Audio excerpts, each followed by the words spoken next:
Hey guys, and welcome back to Culture Boys, a show where two guys just want to have a chat. I'm Nathan, and as always, I'm joined by Pepe. And this week, with the upcoming release of the new Fire Emblem Engage next month, we thought we'd just jump into a franchise that we both enjoy. Pepe's a much bigger fan than myself, so we'll see how this goes. Yeah. But how you doing, Pep? You ready? Yeah, I'm good. I'm like, it's one of those things. Like, Fire Emblem is one of those discussion topics that we had on our channel, like pretty much from like one of the first episodes that we did. Yeah. So like, just have a little rundown. I think talk like you said, a few of the older games in the series, like some new ones. The newest one, which looks freaking mad, but we'll get into that. But yeah, I'm excited to talk about this as well. Like, there's, I was actually, funny enough, I was actually playing a bit of Fire Emblem this morning. Oh, okay. Like, for any specific reason? Like, well, because basically before this, obviously, like we was like, oh yeah, let's talk about Fire Emblem and obviously new game coming up. And I wanted to rewatch because there's two trailers that dropped in the past month. There was one about the general like castle and island you're gonna be living on. Yep. And like all the stuff that's in there. And then there's the other trailer which is all about the rings and the different emblems. Yeah, the new mechanic. The new mechanic, which is like lets you like summon previous warriors from previous games. Yeah. And I watched that and I was like, I wouldn't mind playing a Fire Emblem game right now. So I started up Binding Blade. Oh, okay. So it's but the fan sub of it, because obviously it was never released in the UK, and like it's just that watching those trailers kind of got me hyped, and I was like, I wouldn't mind playing like a little like turn-based thing again. I wouldn't mind jumping back into that. Fair enough. But yeah, like just a little recap of Fire Emblem. I know like we've mentioned it in previous episodes, but just a rundown. Like my favorite Fire Emblem game of all time is Awakening, but that's also because it was my first Fire Emblem game as well. It's the thing that got me into the franchise. I remember just trying a demo of it out on the 3DS eShop, and I literally went to game that day and bought Awakening because I just loved the demo so much. See, I think I did a very similar thing. Yeah. That one also being my first one. I guess for most people it would be most of their first ones, because Awakening was kind of not the first one, but like, you know, like it's the one that most of us would have seen for the first time, quote unquote, you know? It's kind of like we obviously had previous Fire Emblem games on the GBA and the GameCube and the Wii. Yeah.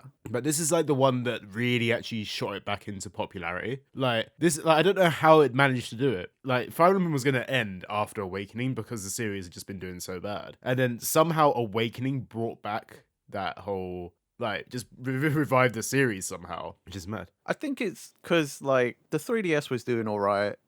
And I think around that time, because it released for us in the EU, that was 19th of April 2013. Yeah. If I remember correctly, around then there wasn't. I don't remember there being a whole lot to play on the 3DS at the time. As far as I'm aware, I believe Luigi's Mansion 2 had released about a month or two afterwards, or before even. So it was around the same time. But like, I don't know, like I played a little bit Luigi's Mansion 2. I didn't really get too much into it, but like, Yeah, same. I owned it and I played maybe like 5 hours or something. I didn't get Yeah. very far. I think it's just because it looks shiny, innit? I saw the demo and I was like, this looks interesting. I bet you what, it was probably it must, because you said you played the demo. I played the demo. That demo was great, right? Absolutely. And like, it does make me kind of miss like the demos from back in the day. Yeah. Because like, that's how I used to find a lot of these games. You know, like you would just download a quick, like, I don't know, let's say for example, like a gigabyte file or something. You play a tiny section of the game and then you're like, yeah, I like that. And then you go off and buy it, or you don't like it, and then you don't have to think about it anymore, right? But like, I think Awakening was just that perfect kind of storm where we like, by that point, the West sort of knew what Fire Emblem was Yeah. because of Smash and stuff. It literally is Smash as well. Yeah, like that's another thing. Yeah. And then like we finally get one. And I think enough of the fandom had been playing long enough and hearing about this franchise that we were like, right, we're ready. So where is it? Yeah, like let's give it a shot. Like you just see this thing And you're like, okay, cool, I'll give it a shot. And then fucking hell, like you said, like that demo gave you, what was it, I think it was the first 3 or 4 chapters, wasn't it, or something? Yeah, it felt quite long. Yeah, like, and they gave you that much, and you got into a point where you're like, oh, I've met all these side characters as well. Like, they had, like, there's different classes. I had no real knowledge of Fire Emblem apart from Marth, Ike, and Roy from Smash. That was literally my only knowledge of Fire Emblem before that. And then suddenly, I think the demo ends where you get introduced to Lucina, who is basically Marth. Yeah. And you're like, wait, what? Then I think the story point hooks you in really well at that point. And then you're like, well, I've got to know more now. And then you freaking, that makes you want to go buy the game. Well, it's also like, I remember being like you said, you meet all the characters, and the characters have differing personalities and stuff. Absolutely, yeah. And you're learning the game, and it's like, it's this new game that's kind of shiny. And it's animated and voice acted, and like, it's on the 3DS. So like, you know, for most of this, you're like, most of these kind of games don't have animations all over the place, are not all voice acted. Okay, there's some sections where they don't speak, but like, it was like majority had voice acting. Absolutely. And like, it was just like this different thing. Plus, it's a tactical RPG, which most of the time you don't play or see much. You know, like, that's a genre that is rarely seen nowadays. Yeah, absolutely. Like, I think, like, funnily enough, what kind of made me get into it a bit was, I don't know if you ever played that game on the DS, the Bleach game, where it's like a turn-based game. Yeah, I love that one. I think that, what was that? Fuck. I think it's Third Phantom, I think it's called. Yeah, I remember playing. Oh, dude, I love that game. Yeah, it was so good, wasn't it? Like, that was like back in 2010, 2011 that came out. And, well, for us in the EU anyway. But like, I remember playing that and I was like, this is a sick game. I love, like, that was like my first real experience of a like turn-based RPG like that. And then when I played Fire Emblem Awakening, I was like, oh, this is kind of like Third Phantom, of all things to compare it to, considering Fire Emblem's been around since the fucking 80s. And I'm like, oh, it's like this Bleach game that came out like 2 years ago. But like, then I got into that, and I think that kind of just began my love for the series of Fire Emblem. And like, it's funny how like Awakening was our first one. And I feel like we're kind of like babies to the franchise in that kind of sense. Yeah. But then fucking Three Houses came out in 2019. Oh, mate. That was like the best-selling Fire Emblem game. And that is also a lot of people's first Fire Emblem experience as well, because of how great it did. Well, I mean, it's also because it was on a much more accessible console in a way. Yeah. Three Houses is my favorite of the ones I've played. Yeah. Much like Pepe put loads of time into Awakening, Three Houses is the one I've put the most time into. And I mean, whilst we were praising the Awakening for being out on the 3DS at the right time and all that, you have to admit, there were still plenty of people at that time that were like, I don't want a 3DS. Yeah, absolutely. Switches. But a Switch, like Three Houses coming out on the Switch, right? That's after Awakening as well, and like most people getting a Switch and coming back to gaming, and then a new Fire Emblem comes out. That is a storm of success. That's mad. It did so well, like we said, like best-selling Fire Emblem game. One of the people like an RPG which people hold like such high regard. Hours and hours of game time you can put into that, like just minimum as well. Yeah, like just like the ones, like you have like 4 different story strands to go down, and one takes you about 40 hours, right? Oh yeah, I was gonna say, I think the quickest I ever did one run through was maybe 30 something hours. I think in total I've put in 200 plus hours in that game. Yeah, like, you can understand why.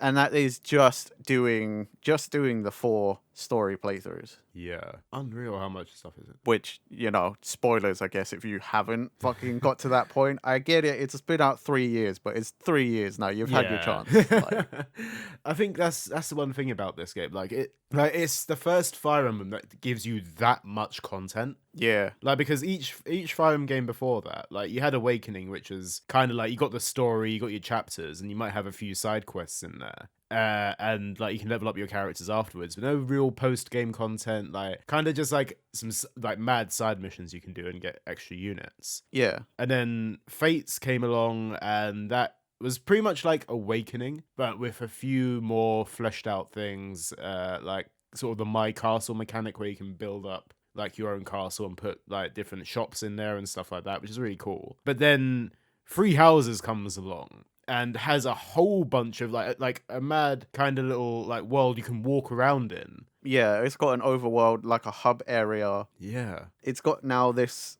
It was like, because everybody was like full size 3D models, not like chibis anymore. Like, to me, I like the whole sort of like Persona-esque portion of the game. Oh, it's very like, I think that's another reason why I think it did really well, because obviously we had Persona 5 launching in 2017 for us. Yeah. And in my opinion, like I always felt like this is like a very more Persona-esque game in the fact, like you said, in the storytelling, in terms of like, I don't know, like, sort of not storytelling, but gameplay wise, I guess, like forming bonds with different characters. And even the art style. I don't know if you felt that. I always felt that this game had a very Persona-esque art style. Yeah, it does. It's because it's more like a, I don't want to say standard, but it's more like a normal looking anime. Like if you took off Fire Emblem and then you just animated all of it, right?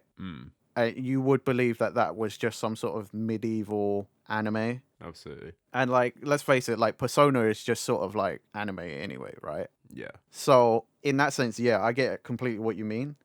It is interesting though, because like I think Three Houses, at least for me, was the first one where you got a hub world to do stuff. Yeah, like that. Well, kind of that one that's so expansive anyway, because Fates did have something, but not to that extent. Nowhere near that extent.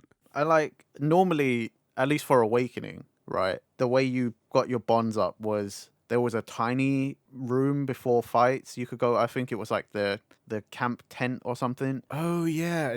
Or you just like put units together in fights and you just had to keep them together until it was sorted. Yeah. But like in Three Houses, you could just find them in the overworld. You could give them gifts. You could just talk to them and spend as much time as you wanted doing all this stuff and then go into the game, do your fights. So you could still build up relationships and stuff like through fighting, but like the best way to do it was in that school hub world. Yeah. In the monastery. So like it kind of like shook up the franchise in that sense, because it like really split up the slice of lifey stuff with the turn-based tactical RPG. It was almost like two separate games. That's the one thing, innit? Like, it just took Fire Emblem to a place it's never really been before. Added that content. Like, it was like innovative for the franchise itself. Yeah. And like that's what people. And I think at that point we've got Three Houses there, and people want more from that in the next game as well. And you can see that with Engage, they actually have kind of included that. Yeah. Dude, like the two trailers you sent me from the ones that you mentioned earlier. Yeah. Like the one about the castle and the one about the Engage system gets me so hyped, man. Like this game looks like it's going to be really cool. I love how fleshed out this is as well, because you think, oh, where can they go from Three Houses? Yeah, right. And like in the castle trailer, bro, there's so much to do. There's so much content, which is mad. Like, bro, they got extra stuff. Like you got all your standards, like talk to your friends, give them gifts, cook with them. Yeah. Then you've got like a farm, you got training, you've got dungeons and arenas again, but like the dungeons you can make your own ones. That is unreal. Like, so people have to run through your own characters and stuff, and you could do that online. That's so freaking hype. You can create your own maps. Like, that is unreal. Like, I think that's like, dude, I think even crazier than that is the fact that you can just buy like customizable things, like new outfit pieces for your characters, and they can just all look different, and it will show up on game, like in the world. Yeah, like that is so fucking cool. That's not something that happens normally. No, absolutely not. Like there was like some customization, like very slightly in previous games, but never, like, again, never to this extent, like never this far. This is literally like you can change every character, like playable characters, like outfit, their accessories. Like it's mad. Like even the main character's outfit was completely different in the trailer. Yeah, they had like glasses and stuff, and it was just like nuts, man. Yeah, like just watching that trailer, how much they've put into this is mad. Like I think this is the one thing about Engage as well. Like from the initial trailer of when it got first announced, was it earlier this year? Yeah, like people saw the art style and like started to write this game off immediately. They're like, "Oh, this is gonna be the worst Fire Emblem game." Like, Well, it's just because they were like, oh, the main character looks like a VTuber. I'm like, me and Pepe have had this discussion like off recording many times. yeah, But I don't understand the complaint because before VTubers, you would have just been like, oh, it's so anime, yeah, right? Oh, it's so anime. yeah, But now VTubers are a thing, like, and they're just anime, right? Everything is just anime. And of course, the main character looks like a fucking VTuber yeah, because the character illustrator, Mika Picasso, is the character illustrator for Heikos Bales of Hollow Council, Generation 2 Hololive EN, like a VTuber. So of course the fucking thing looks it's all anime. I just don't understand why people are complaining. Why is that anime worse than X anime? Like, what is your problem? This is one thing as well. Like, I think before we get fully into more engaged talk, like I think we need to like kind of address that there is like a weird kind of divide amongst Fire Emblem fans as well, because obviously like the series before Awakening was very traditional, had like very like didn't really change too much. Like, it was just focused on like, oh, this is different pro tag, different story, and pretty much kept the same things throughout the whole series up until Awakening, where they started shaking up the thing a bit. Yeah, which is probably why it was dying. Yeah, I mean, yeah, literally, like, obviously you gotta have your die-hard fans from that, which would have bought a Fire Emblem game regardless. But then, like, you also have the new fans, guys that kind of play a bit more of the casual mode, where, like, there's no permadeath, or... Yeah. And now, like, with Awakening as well, the characters are becoming a lot more anime. Like, they weren't so much before. It was just like, oh, here's like a kind of model of a character, and it's no, but they're like really going into the anime thing. I don't think is a problem at all. At the end of the day, it's what gets people going. It's like your character designs are one of the main things that's going to sell you on the concept of a game. Yeah. And I don't think it's a problem. Like you said, Nathan, I don't think it's a problem. I don't have a problem with the art style. I've never really cared, as long as the gameplay is good and like I'm having fun with like the story and that. I don't give a shit. I'm happy with whatever. Like, oh, what? So he's got red and blue hair. Fuck it, I don't care.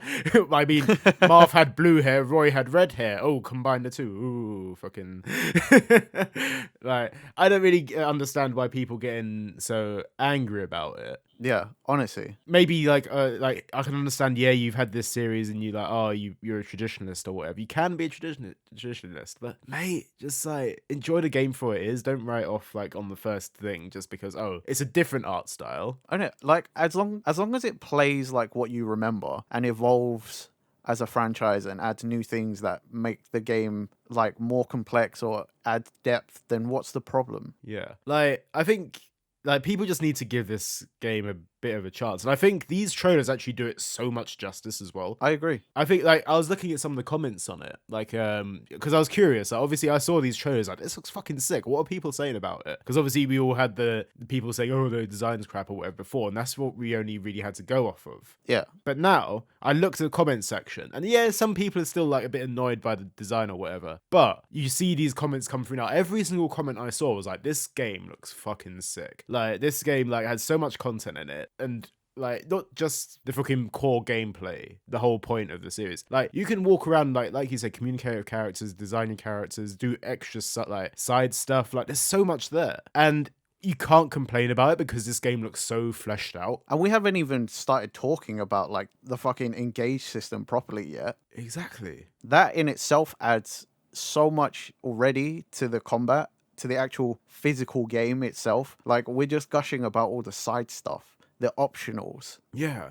And like, it's mad. Like, if we go into this Engage stuff, the Engage stuff looks unreal. Oh, mate. Not only does it appeal to the nostalgia of any person that's played an older Fire Emblem game, but it's such a great way to do nostalgia as well. You know what I mean? Like, absolutely. Like, it's not just, oh, you did a side quest and you got a character like in the previous games. And it's not explained in a logical way. It's just like, oh, weird, like, time portal. Oh, this is the one thing of previous Fire Emblem games as well. Like, they do try and bring nostalgia into it. They do, like, in Awakening they did it, in Fates they did it. There's always this like kind of explanation why like you've got previous Fire Emblem heroes in your current Fire Emblem game. And like you said, it is always some mad stupid shit, like, oh, it's a time portal, or it's like, oh, go to the other worlds or whatever. Yeah, it's always some strange timey-wimey spacey-wacy shit. You know what I mean? It's like, no, that's dumb. The Engage system makes more sense. Heroes' spirits are within these weird rings, and you can engage with them. You can merge with them and get their powers. Exactly. Like, you get different stat boosts. Like, you get also, it's like watching a trailer. I was like, I'm so down for this game because they thought about it. They like really thought about it, you know? Obviously, not every character's coming back, but like, I'm sure they'll add more. Absolutely. I feel like, well, I'm going to mention something which is going to be controversial here, and I think is a bit annoying. It's obviously they've announced the DLC for it already. They've announced the expansion pass. Yeah, I'm. Oh god, I fucking hate it. And I think that's one thing. Like, I'm really excited for this game, but like, it feels a bit slimy to be like, oh, you can get this DLC on day one. Plus, it's part of a season pass. Yeah, it's just like Nintendo have basically gotten onto the fact that we can be like, hey, let's monetize the shit out of these DLC things. Yeah, pretty much. They've gone from having no DLC to be like, oh, we're gonna be traditionalists, to like, fuck it, you're getting DLC for everything. And like, to be fair, I'm gonna be one of those people that will complain like, for fuck's sake, why have we got DLC day one with these characters? Realistically, I am gonna get this season pass. I could already tell that I'm gonna get this season pass. Well, like, I probably will as well, even though I hate it, because it's got the fucking Three Houses pro tag. So like, my favorite characters. Exactly, yeah. And if anything, like, that's like, with that, like, it's annoying. It's so annoying. But if the game is offering me new ways to play it, and with this Engage system, the fact that each individual ring or character has a different mechanic, yeah, just makes me feel like, well, I want as many fucking ways to play this game as possible. Like, I'm definitely gonna get this. Well, like, it's also like they have different designs for different characters as well. Yeah. Like, because in part of the trailer, they're scrolling around, and I noticed, like, oh, a lot of them are just sort of like silver rings. Mm-hmm. And then I saw Byleth's one,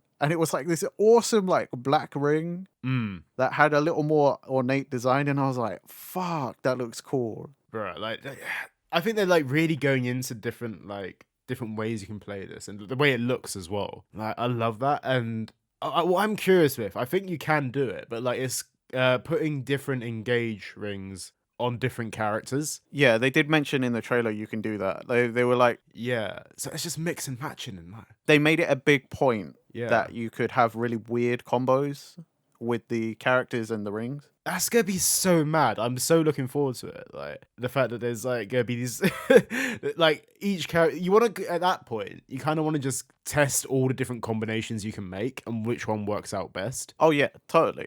Like, there's gonna be some which are gonna be absolutely atrocious, I'm sure, but like, then there's gonna be some where like, that is, I found the sickest combo of these two. Like, yeah, because some of the weird combos might really work. Like, again, like, each ring gives you different stat buffs and different like moves, because obviously each ring is a different hero character from a previous title, so they know different skill sets and things. And like, it's just interesting to think that you could potentially have like an archer character mixed with an axe wielder, yeah, so that they get the extra like strength and defense, let's say, or whatever. And then they've also got this weird just like whatever skill. Let's say, for example, it might be like a powerful AoE attack or something.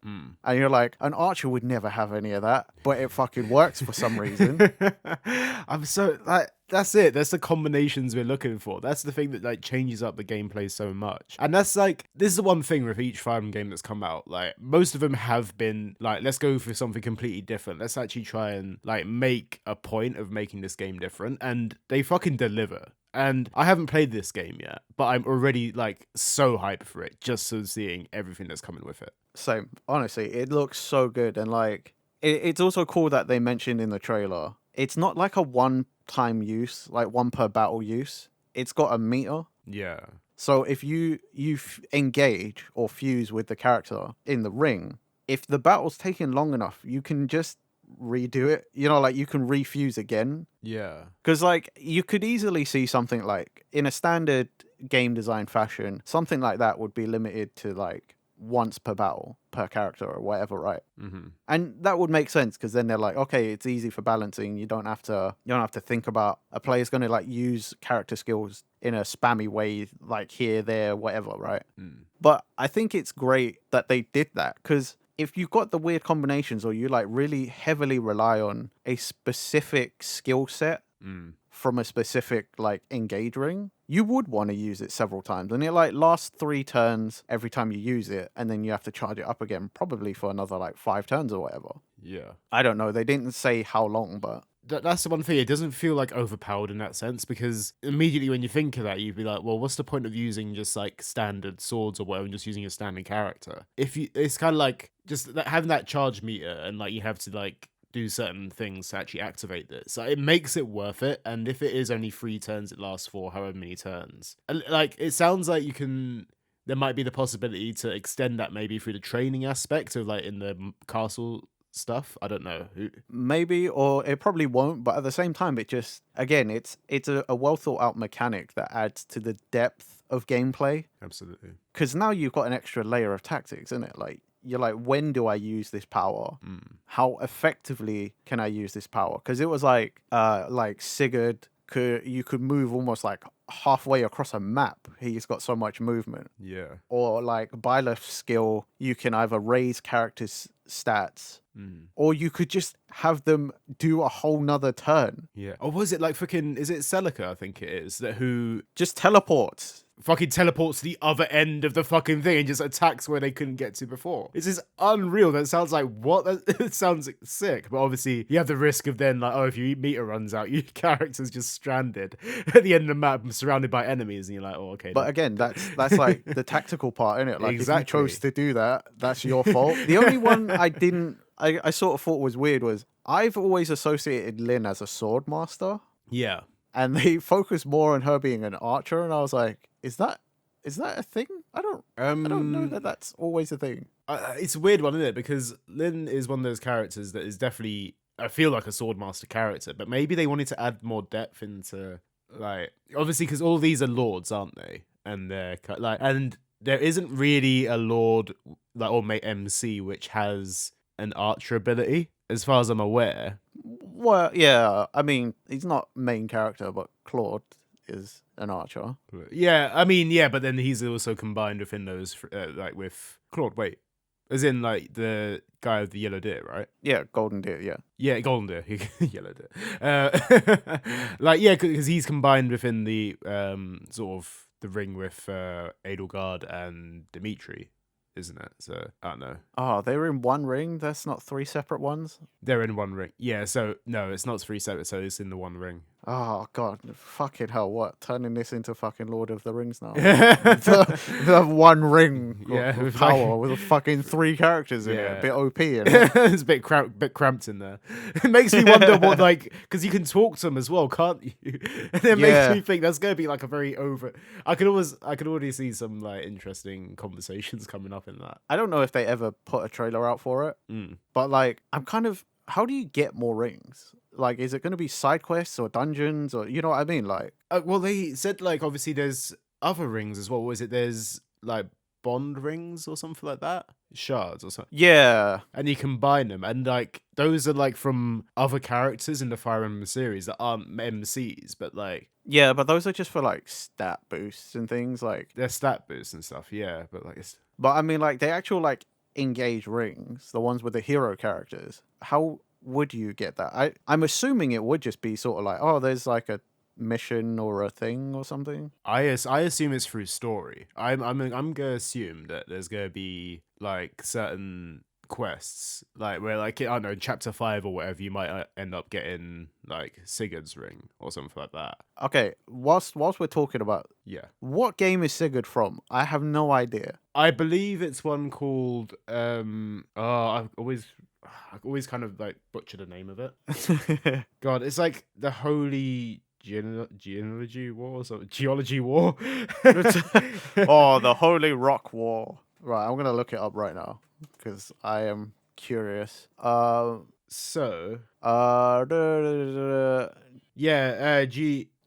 Genealogy War. Genealogy, that's the word. Yeah, Genealogy of the Holy War. And then there's Leaf as well, which is a character no one else is really familiar with, because they haven't had like as much representation compared to like. Because like I knew all the other characters because they were from like fairly recent games or like I've seen them in the recent games.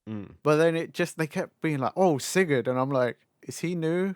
Like he can't be new because he's a ring. But I'm like, did they make him like what is this? Is he made up? It's for, like that's the one thing with it. Like I think it's in one part it's like who the fuck is this person and why should I care? But on the other side it's kind of like, okay, I don't know anything about this Fire Emblem game, but this character looks quite cool. Maybe I could go back to it. And it gives that sort of potential to be like, well, you can't go back to it. There's no English version of it, so you'd have to find a fan sub. But it's still like it's something that you'd be like, okay, I'm interested in this. And maybe that gives like, I don't know, Nintendo an intelligence to be like, oh, okay, if people are interested in this character or this character. I mean, they have done remakes, so they have, yeah. Like, and they did what was it, Fire Emblem Echoes, didn't they? Which was Celica. Yeah, Celica and Alm as well. Like 2 MCs of that. And like there's gonna be a lot of stuff. There's so much room for potential. And if they really do wanna like appease some of the more traditional Fire Emblem fans, like they did with Echoes, I feel like that did a really good job of like taking the series back to what it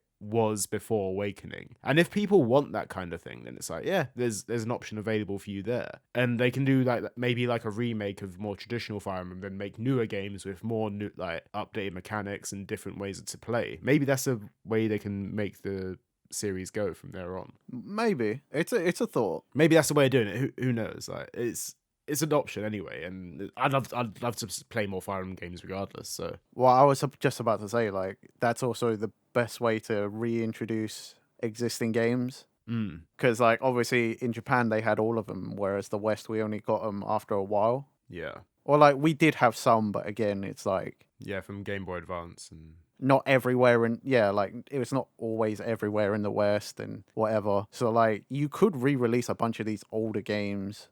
And then it sort of fills in the gaps. I mean, even like what they did with Shadow Dragon, to be fair, because they for the 25th anniversary, they brought in. Is it 25th anniversary or is it 35th? Well, I don't know. You're the fan here, man. you're the big fan, like.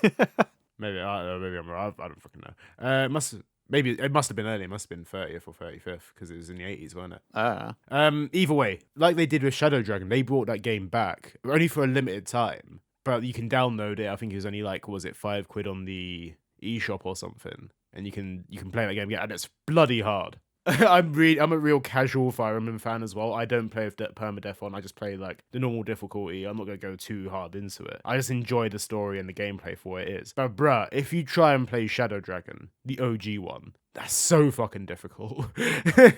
I would never do that. It is so hard, man. It's so hard. I play casually because, like, especially the newer Fire Emblems, the characters have such personality that, like, I get too attached. So if I had permadeath, I think I would break down. That's one thing. I hate losing characters as well. So, like, playing all the Fire Emblem games, like I'm doing right now, I'm playing Binding Blade. Like, if a character dies in that, I'm like, well, gonna have to restart the game because I'm not losing a character. I refuse to lose a character. No, I'm not about that life. Yeah, see, that's why I don't do it. Like, especially like in Awakening, where it was like, you know, you had to combine certain characters. Yeah. And then like a future kid would turn up. Yes. Bro, I played that game through so many times and did so much research on how to maximize my parties so I could get every... Oh, really? Oh, yeah, like that. Yeah. Well, yeah, because like you could get every future kid, right? Yeah. But you had to have had certain characters together because if you do your favorite ships, then it might not work. Because like not every character like actually works together like that. Not every character has like a bond. Yeah, exactly.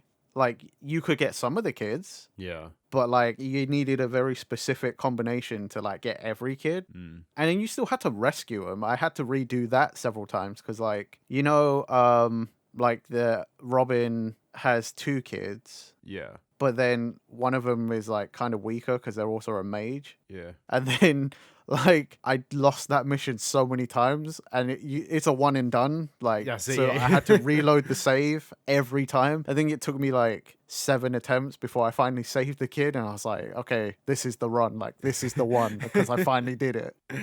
That's it. Like it's tough. It is like one of those ones like you have to plan it out. You really do have to plan it out. Because I remember when I played Fates, especially when you play the whole game together. Like, was it the Revelations one? Yeah. Like I had to plan my units together so well, like so far in advance. Like because I had to be like, I actually made like a fucking document on my notes thing to be like, this character has to go with this one, this has to go with this one, and bro, like that's to get every single future kid. Dude, sometimes you have to go old school and take notes. Like, I went super old school for Awakening, and I was on pen and paper. Yeah. But like, I know what you mean, because even in Three Houses and Three Hopes, right?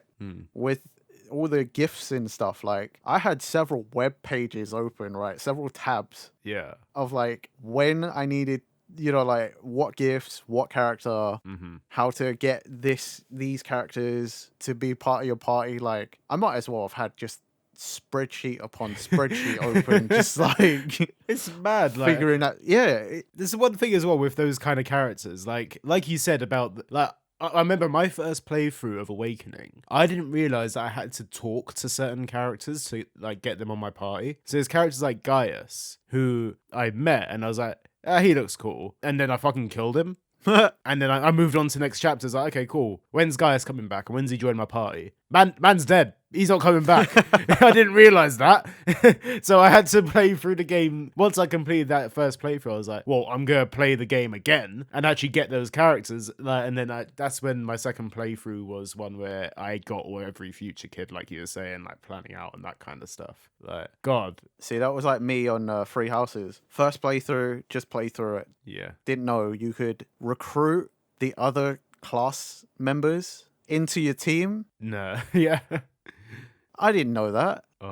So then when I got to it, second playthrough, I was like, right, I have to work really hard. And it is literally like in Persona where you're like, right, this day, this person is here, here, and here.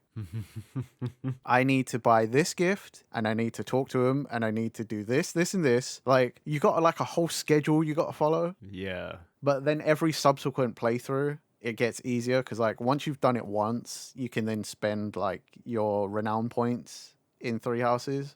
And then you basically just sort of like shoot the friendship straight up to top already. And you don't have to do all of that again. But doesn't mean you don't have that one playthrough where you are on a strict schedule and you are making friends with absolutely everybody, trying to get the best answer so that you can have them on your team. That's the lengths that you have to go through to get a full roster of characters. And it is like, it's low-key infuriating, but you also want, like, I want every single character that I can in this game. Like, you'll do whatever you can to get these. Yeah, but it's also like, because with just having every character, you then get into that loop of like, well, how did they interact with each other now as well? That's like a whole nother thing where you're just like, okay, now I've got them all, but they're all S with me, or as high as their rank of friendship will go. And then you're like trying to get them to be friends with each other. Oh, it is like mad how long it will go to, but like, it's good. It's fun.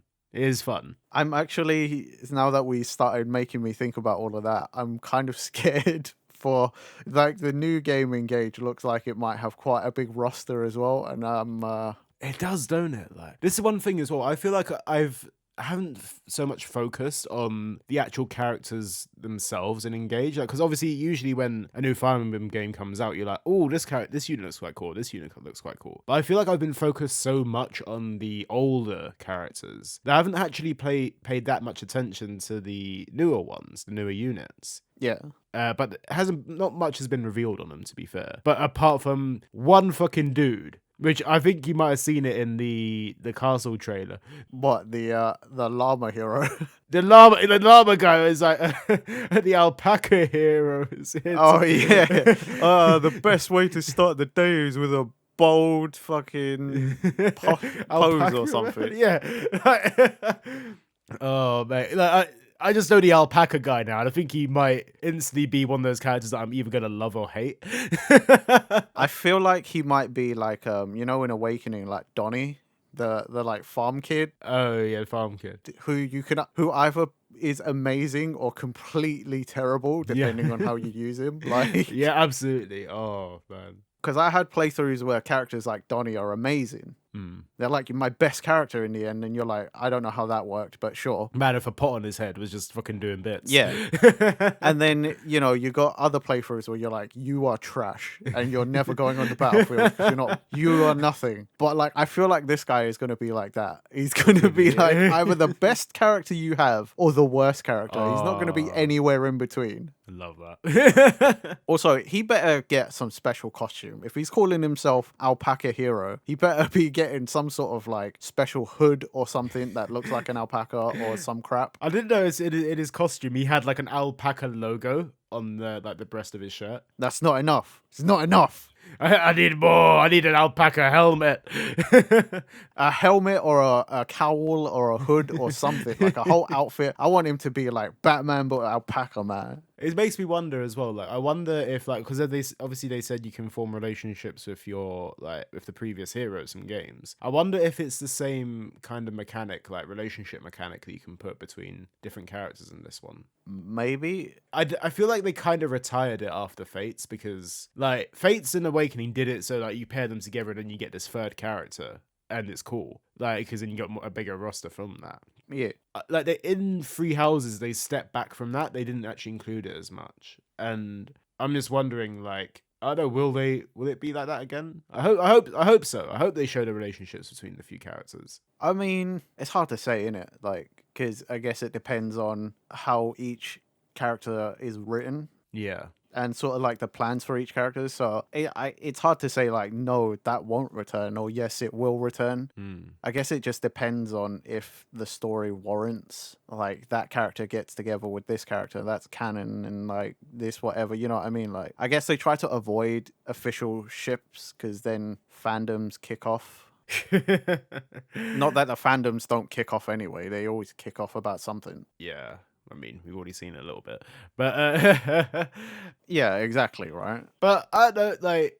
I'm just excited for this game. It's a month away at the time of recording. Yeah, like literally just over a month, like a month and like 2 days or something. Yeah, I'm so excited about it. So cannot wait to play it. I absolutely cannot wait. I was already hyped, and then you sent me those 2 trailers, and like now I'm just like, cool. I am so ready. Yeah, like like I didn't expect that much content from this. Like, this is one thing. I just thought it was going to be like, oh, I'll be curious to see what they include this time, or this might be different. But like the amount they've included, man, I'm so hyped and surprised about it. I'm ready.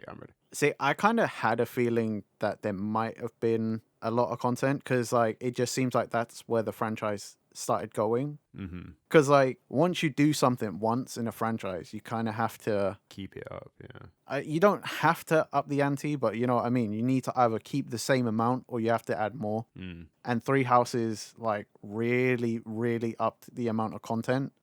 So we'll see if that continues to be a good thing or a bad thing, you know, like maybe in the next couple installments, maybe they improve it some more and you're like, cool, this is great. Or maybe the fandom gets tired of it and then, you know, they have to walk it back a little bit. I don't know, but it's, I'm just ready, man. Yeah. I wish it was here already. Same here, man. I'm so excited for it. I've pre-ordered One Piece Odyssey, which comes out a week before then. So I'll literally have a week to play that game and then I'm going to be like, that's taking a fucking step back now. I'm playing fucking Fire Emblem. Nah, see, for me, like, Fire Emblem took the spot. I was going to get Odyssey, and then I was like, nah, man, I'm more hyped for Fire Emblem. Yeah. I'm way more hyped for Fire Emblem. Oh, like, mate, there was a few other games as well, but I pushed everything because I was like, nah, Fire Emblem. That's the one, bro. I think it's just mad how far this game has come as well. Like back in the day, like this game was like, oh, it's those 2 guys from Smash Bros. And now it's like, this is an actual game which people get so hyped about now over in the West. And like, I'm good to see it. I'm happy to see this game flourishing the way it is. And I hope it does do well. I really do hope it does well. Yeah, same, honestly, because I want to see more interesting things like the Engage system. Yeah.